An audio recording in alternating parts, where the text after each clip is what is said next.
Are your headlights starting to become an eyesore? A little murky, a little cloudy? Well, in this video, I'm going to show you how to restore those effectively. But first, I'm over 40 and my coffee just hit. I'm going to be right back. Check out this sweet intro.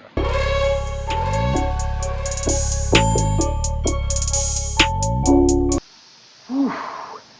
I'm back. Thanks for the wait. Sorry for the wait. But now, let's go ahead and get to this headlight. First things first, we're going to go ahead and we're going to talk about some of these like online common, I don't know, myth. I'm going to call it a myth. I'm going to call it a myth, where you can take acetone to your headlight. All right, I'm here to go ahead and debunk that now. Acetone will melt plastic, and you guessed it, that's plastic. Bad idea. Toothpaste.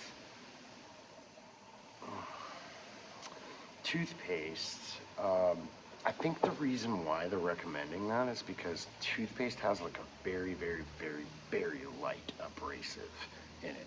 So in the rubbing motion, you might be able to get a little bit of clarity, but I can assure you that if you were trying to restore a headlight that looks like this with toothpaste, you're gonna be pissed. Your neighbors are probably going to laugh at you if you're doing that in the driveway, and if you're a professional detailer and you've considered that, I'm going to need you to change your occupation right now. This is the other one that I heard. Oh, peanut butter. Peanut butter. Listen, peanut butter's delicious, but it has absolutely no room in this field. Do not try to polish your headlights with peanut butter. I think that whoever created that really just did it to see how many people would actually try it, and they're all laughing at you now. So we're going to go through this process the traditional way.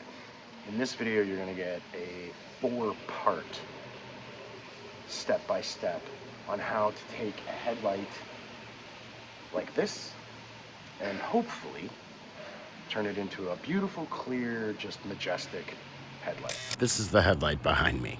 I'm walking around it so you can see how bad it really is. This truck is a work truck.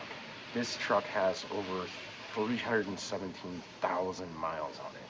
It has seen a ton of abuse. It is a 2006.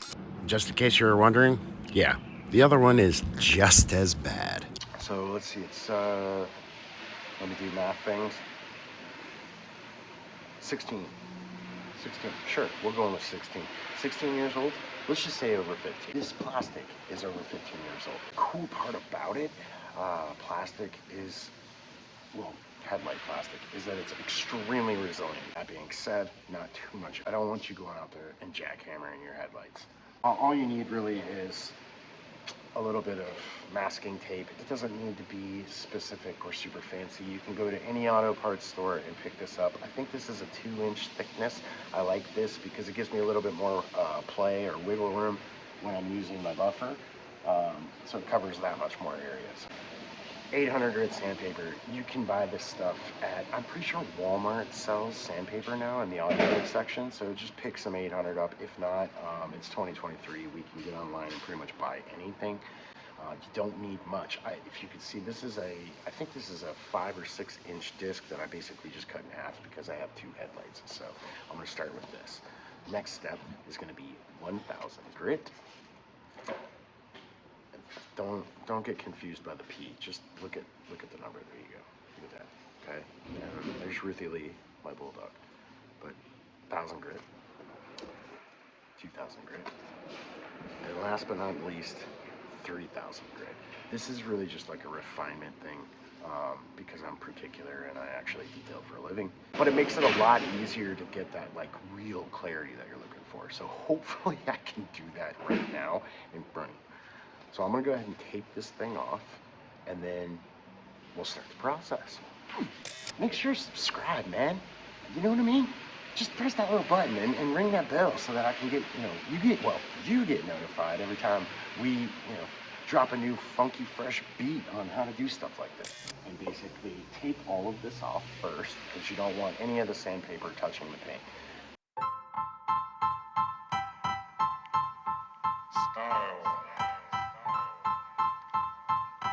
Style is the answer to everything. As far as the actual sanding process, there's a ton of stuff out there. Again, at your automotive parts store, when you're picking up the paper, you probably have options to pick up like a sanding block. And the reason that you kind of want something like that is to be able to provide essentially stability or support, because instead of the toothpaste having the abrasive, the paper has the abrasive, and it's very, very fine or coarse, depending on what kind of abrasive. 800, obviously coarse.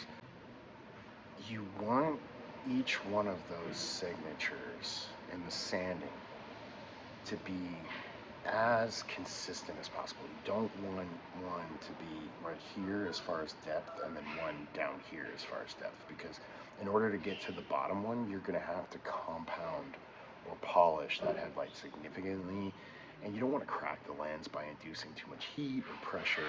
A block is always really advisable. I mean, if you're on a budget, you can basically go to Home Depot and get one of those free paint stirrers in the paint section and just break a piece off. I mean, you really only need like that much. I think this is like 2 inches, maybe 3.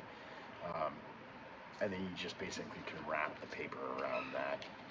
You want to put a little cushion on it, go get one of those like adhesive, bandages in the pharmacy section at, any one of your Target, Walmart, whatever, that has the adhesive on it, and it's kind of cushiony. You can wrap that around your little paint stick, and that gives it a little bit of consistency, the stability, but it also gives it a little bit of flex, because when you're using hardcore stuff like this, you want as much leniency as possible. And a little bit of water, as I've clearly labeled. Just gonna mist the paper, mist the headlight. I don't need a lot of pressure. You don't need to really, really, really just press down hard. Let the paper do its work, especially 800. It's pretty effective. So we're gonna go through this. I'm gonna go ahead and set this part down. We'll go into the next step.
Okay, we are done with our final step.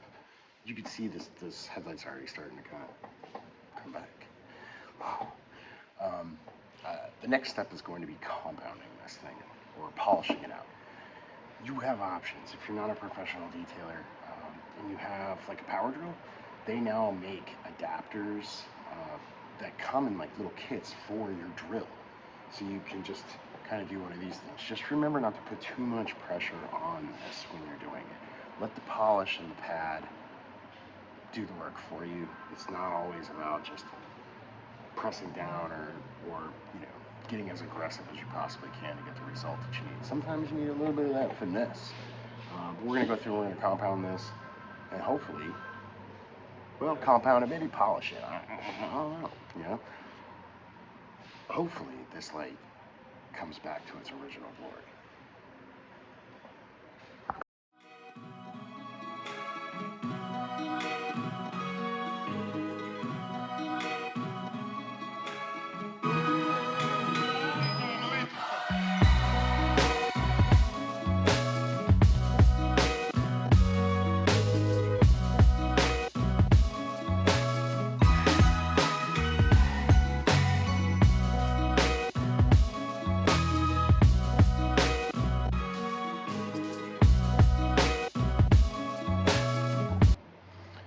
Okay, well, that's not too shabby. I'll take that all day long. I'm gonna switch up to my pads.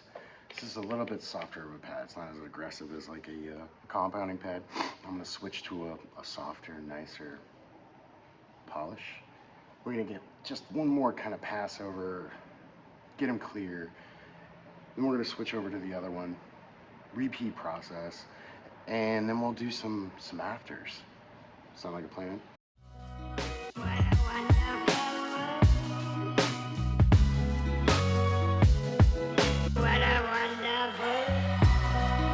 One down, one more to go.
Oh, you're still here?